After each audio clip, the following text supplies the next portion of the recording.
सरिता गिरी जस्तो बिहारमा जन्मिएकी नेपालीहरूले उनलाई के दिएनन्? सान मान शौकत सम्पत्ति प्रतिष्ठा अङ्गीकृत नागरिकता पनि दिए, मन्त्री बनाए। हामी एमसीसीमा भएका घातक मुद्दाहरू एमेन्डमेन्ट नगरिकन यसलाई बाइबल कुरान किताब जस्तो जस्ताको तस्तै पास गर्न पाइँदैन भनेर पनि यो अनसनमा बसेका हौँ र सरिता गिरीको सांसद पद र अङ्गीकृत नागरिकता खारेज गर्नुपर्छ भन्ने मान्यताको आधारमा आज हामी सडकमा बीआईसीसी अगाडि करिब त्यहाँ ठ्याक्कै बस्न दिएर हामी बीआईसीसी छेउमा एक ठाउँमा यहाँ अनसन बसिरहेका छौँ। जनताले कर तिरेका छन्, करबाट उनी तलब खान्छन्। गाती हे इन्डियाका बिहार की चेली भनेर हामी इज्जत राखेका छौँ। हामीले भन्न खोजेको कुरा के भने केवल उनको सांसदको लोगो थुतेर मात्रै हुँदैन, वास्तवमै भन्यो भने उनको नागरिकता पनि क्यान्सल गर्नु संविधानकै विरुद्ध। हामी जहाँ बसेर भने पनि सरिता गिरी जस्तो राष्ट्रघाती देशद्रोही यो देशको महान नक्सा विरुद्ध हलाहल कालको विष ओकल्ने विरुद्ध हामी अनसनमा छौँ। सरिता गिरी को? यो देशको को हो सरिता गिरी? यो देश निर्माणमा सरिता गिरीका पुर्खाहरूको देशभक्ति त मर्दैन कहिले, देशै चुतो रहे पनि। हुन त उनले कति पढेकी छिन्, के छन् हामीलाई थाहा छ, उनको 3 पुस्ते जन्मकुण्डलीको विषयमा पनि थाहा छ। हामी अनसन चालु राख्छौँ, आन्दोलन पनि हुन सक्छ। र अर्को कुरा के छ भने राष्ट्र एकीकरणकर्ता पृथ्वीनारायण शाहलाई उनले सामन्ती हत्यारा पनि भन्न बाँकी राखेकी छैनन्। 46 सालदेखि म राजनीतिमा आएँ भन्ने सरिता गिरीले आज आएर क्लाइमेक्समा आएर यो देश विरुद्ध घात गरेकी छिन्। यो चाहिँ 3 करोड नेपाली जनताको अपमान हो, नेपालको सर्वसत्तामाथिको चाहिँ प्रहार हो। त्यसो भएको हुनाले यसलाई गम्भीर रूपमा लिनुपर्छ। म कालापानी भएको जिल्लाको मान्छे हो, म दार्चुलाको मान्छे हो। त्यो थियो कि थिएन भन्ने हामीलाई थाहा छैन। इन्डियन भाषा हिन्दी भाषा बोल्दै संसदमा एक किसिमको गर्जन गर्दै लिपुले कालापानी इन्डियाको भनेपछि पुण्य गौतमजीको आत्माले मान्दैन वा स्वीकार्नुहुन्न।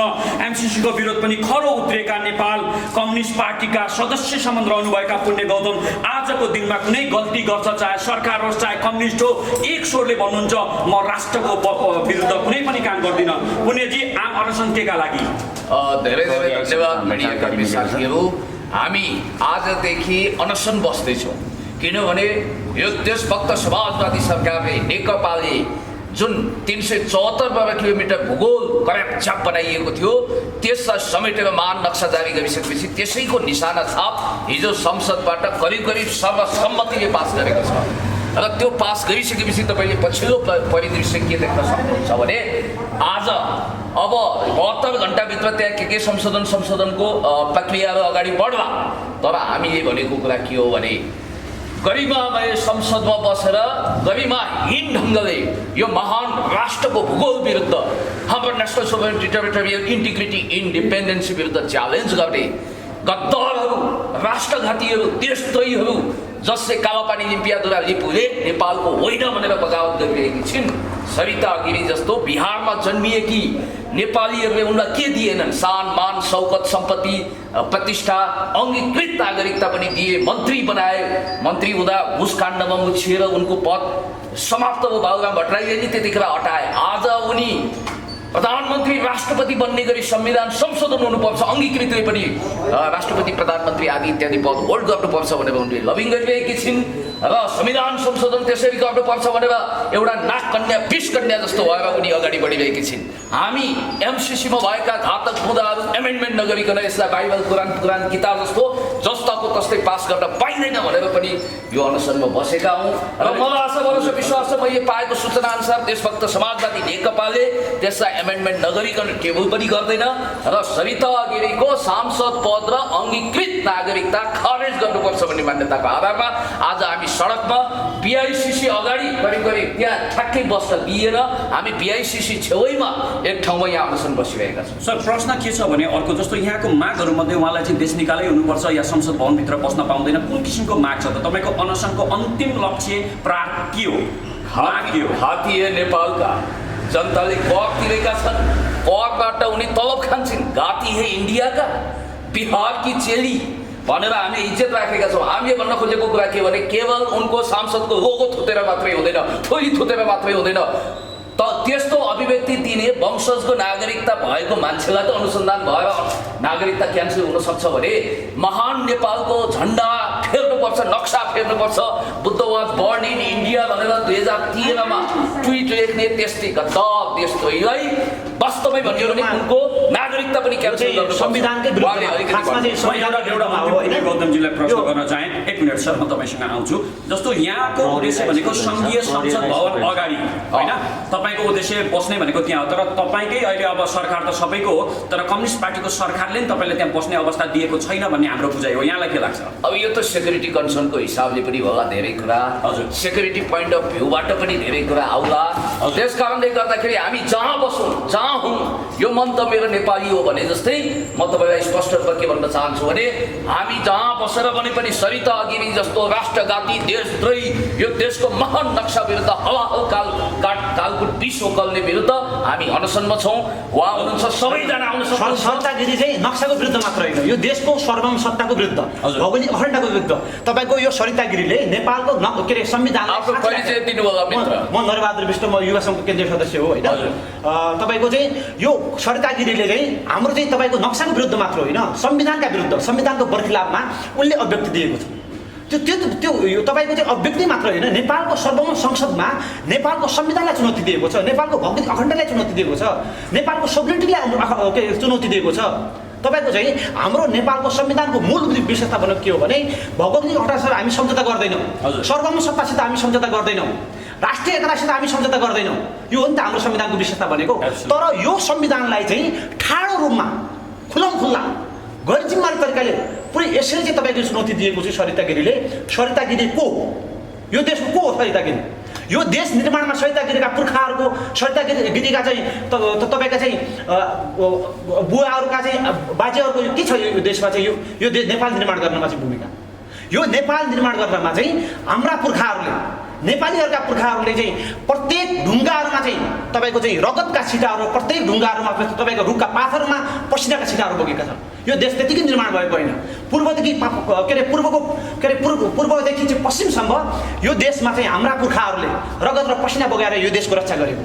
धन्यवाद सर। त्यसो भए पनि मैले भन्नु खोजेको के हो भने सरितागिरी यो दुर्भाग्य के थियो भने संविधानमै अङ्गीकृत नागरिकताधारी मान्छेहरूलाई चाहिँ राज्यको चाहिँ महत्त्वपूर्ण राजनीतिक पदमा नल्याउनु पर्ने प्रावधान राख्नु पर्थ्यो। तर दुर्भाग्य के भइदियो भने नेपालमा चाहिँ अङ्गीकृत नागरिकहरूले पनि प्रधानमन्त्री हुन पाउने, मन्त्री हुन पाउने जुन व्यवस्था गर्यो, यो व्यवस्था नै दुर्भाग्यपूर्ण हो। त्यसो भए पनि हामी के भन्छौँ भने अहिले पनि समय छ, हामीसँग करिब हाम्रै पार्टीको सरकार के अरे हाम्रै पार्टीसँग 2/3 नजिकको बहुमत छ। यो देशका अधिकांश मान्छेहरू राष्ट्रवादी छन्। अझै पनि सकिन्छ भने के गरौँ भने संविधान संशोधन गरौँ, अङ्गीकृत नागरिकताधारी मान्छेहरूलाई कुनै पनि राजनीतिक पदमा चाहिँ दबाब दिन सक्दैनौँ। सङ्गठनको हामी यो एक किसिमको दबाब नै हो, तपाईँहरूले रचनात्मक दबाब घेरे जस्तो अनसन हजुर 1 मिनट यो एक किसिमको रचनात्मक दबाब नै हो। हामी ध्वंसात्मक आन्दोलन गरिरहेका छैनौँ। हामी यो देशको रक्षाको निम्ति नेपालीको चाहिँ जनचाहना अनुसार, नेपालका युवाहरूको भावना अनुसार र नेपालका युवाहरूले, नेपालका जनताहरूले चाहिँ जुन नेकपा पार्टीलाई चाहिँ जसरी चाहिँ अगाडि बढोस् भन्ने जुन चाहेको थियो त्यो अनुसार नै अगाडि बढोस्, पार्टी चाहिँ त्यो दिशामा अगाडि बढोस् र त्यो निर्णय गरोस् भन्ने किसिमले यो रचनात्मक आन्दोलन नै हो, रचनात्मक सुझाव नै हो, यो दबाब नै हो। पुण्यजी जस्तो अब के गर्छौँ? जस्तो यहाँलाई हामीले देखिरहेछौँ सैनिक राम्रोसँग कडास्तरसँग प्रहरीहरू बस्नुभएको छ, तपाईँले जुन ठाउँमा अनसन बस्छु भनेको छ त्यो वरपर। अब यहाँबाट हामी कसरी जान्छौँ? यिनीहरू अनसन बस्ने कि अब उतातिर जाने? अब हामी यो विषयमा छलफल गर्दैछौँ। हाम्रो ब्यानर आउन बाँकी छ, व्यवस्थित तरिकाले हामी बस्ने हो। र मित्रलाई म धेरै धन्यवाद दिन चाहन्छु।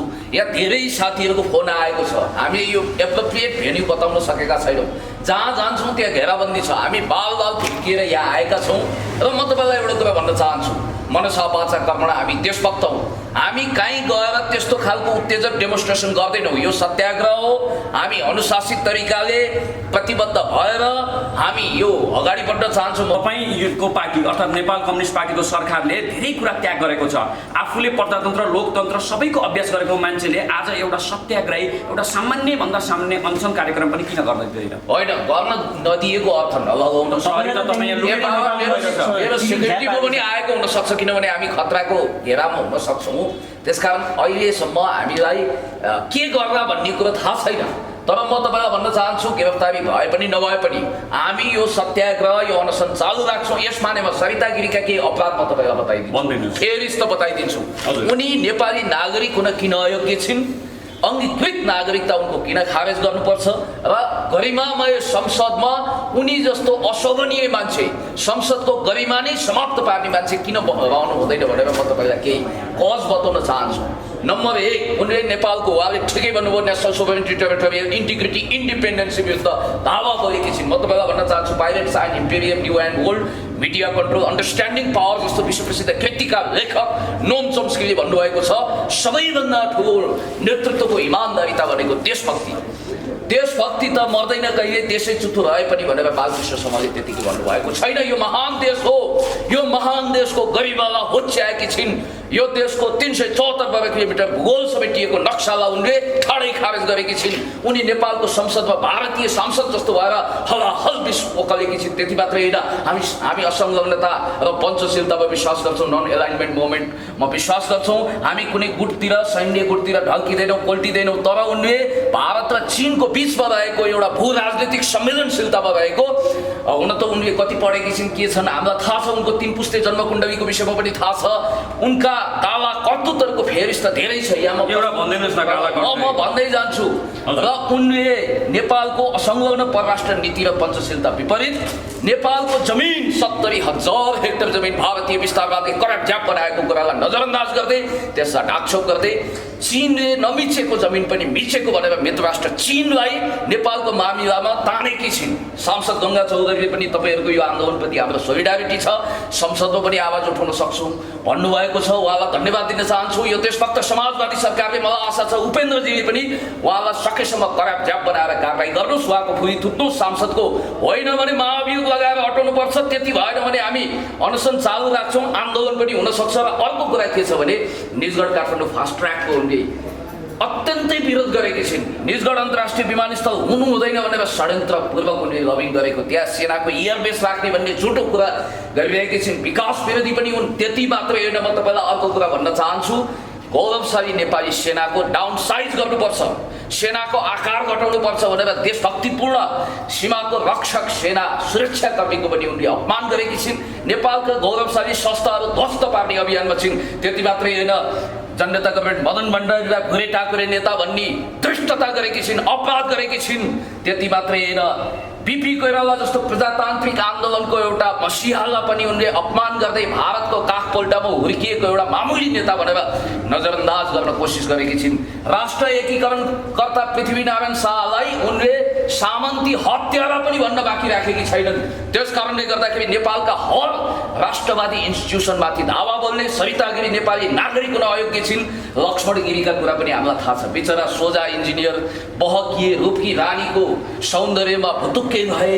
प्रदीप गिरीकै आफन्त हो वा, त्यसपछि विवाह हो, केही समयपछि डिभोर्स हो, सम्पत्ति कब्जा गरिन्। मानवीय दृष्टिकोणले पनि यिनी वास्तवमै एउटा चरित्रवान स्त्री हुन् कि होइनन्। 50 को दशकका अखबारहरू, 60 का दशकका अखबारहरू साक्षी छन् उनका मनोहर राम कहानीको विषयमा पनि तपाईँलाई थाहा छ। मैले धेरै कुरा भनिरहनु पर्दैन। त्यति मात्रै होइन, सरिता गिरीको कारण डिप्रेसनमा परेर उनले एउटा देशभक्त नेपालीको सम्पत्ति पनि कब्जा गरेकी छिन्। लक्ष्मण गिरी उनको पूर्व श्रीमान कब्जै त हो त्यो एक प्रकारले। त्यसकारण 37 सालमा अङ्गीकृत नागरिकता प्राप्त गरेर 46 सालदेखि म राजनीतिमा आएँ भन्ने सरिता गिरीले आज आएर क्लाइमेक्समा आएर यो देश विरुद्ध घात गरेकी छिन्। खबरदार, देशभक्त नेपालीहरू हात काँधमा मिलाएर अनसनको दिशामा अगाडि बढौँ। यो सत्याग्रह हो, अलिकति चर्किनु पर्यो। नरम स्वरमा बोल्दा पनि हुन्थ्यो। मित्रले बाँकी कुरा भन्नुहुन्छ, म तपाईँलाई भन्न चाहन्छु हामी देशभक्तहरू शरीरभरि यो चाहिँ 3 करोड नेपाली जनताको अपमान हो। नेपालको सर्वसत्तामाथिको चाहिँ प्रहार हो। त्यसो भएको हुनाले यसलाई गम्भीर रूपमा लिनुपर्छ। अहिले पनि सरकारले किन नलिने गम्भीर रूपमा? सरकारले पनि लिनुपर्छ। एउटा दबाब हो, सरकारलाई पनि दबाब लिनुपर्छ। सरकारले गम्भीर रूपमा लिएको एउटा कुनै बुदा भन्दिनु होइन, मलाई त्यो जानकारी छैन। महान नक्सा जारी गर्ने सरकारको बारेमा अहिले तपाईँ खुन्नत्र नगर्नु। अर्को कुरो, उनको साईबाब, उनको दिवालीदेव भगवान जस्ता, पशुपतिनाथ जस्ता मोदीले सबै बुद्धवाद बढ्ने नेपाल भनेको बेला इन्डिया हामीले सही कुरोले सही भन्ने, गलत कुरोलाई गलत भन्ने। हजुर, हामी यो पार्टीका कार्यकर्ता हौँ, तर दास होइन। नेताको गल्तीलाई पनि गल्ती भन्न सक्नुपर्छ। पार्टीको गल्तीलाई पनि गल्ती भन्न सक्नुपर्छ। एकदम ठुलो कुरा। त्यो बेलामा त सरिता गिरीले त्यहाँ त विरोध गरेको सुनिएन। होइन, उहाँलाई विरोध गर्न दिएन। उहाँको दिमाग स्वर हो, संशोधन हाल्ने कुरा त छ। तर उहाँको रेकर्डेड भोइस तपाईँले के हो भने मैले बुझाएँ होइन। रेकर्डेड भोइस यो त्यस विरुद्ध सर्दागिरी ल्यान्ड दोर्जी हो तपाईँको त्यो उहाँले एजेन्ट हो भारतीय एजेन्ट हो के गर्नु खोज्यो अब सर्दागिरीले अनि तपाईँको चाहिँ सर्दागिरी अहिले यहाँ सुन्नु न सर्दागिरी अहिले पुरै बाहिर मिडियाहरूमा पनि खुल्ला रूपमा म लिम्पिया लिपुले कालापानीको नक्सा चाहिँ म जान्दैन त्यो सधैँ थिएन हाम्रो न म त्यहाँ कालापानी म दार्चुलाको मान्छे हो सुन्नु न म कालापानी भएको के अरे कालापानी भएको जिल्लाको मान्छे हो म दार्चुलाको मान्छे हो त्यो थियो कि थिएन भन्ने हामीलाई थाहा छैन हाम्रा पुर्खाहरूलाई थाहा छ हाम्रा दाजुभाइहरूलाई थाहा छ होइन त्यसो भएको हुनाले जिल्ला कालापानी हो मेरो दार्चुला हो होइन दार्चुला एउटा काम गरौँ सर अब यहाँ हाम्रो हामी लागौँ लेन्डुप दोर्जेको मानस पुत्र पुत्रीहरूले इन्दिरा गान्धीको एउटा कुराबाट पाठ सिक्नुपर्छ।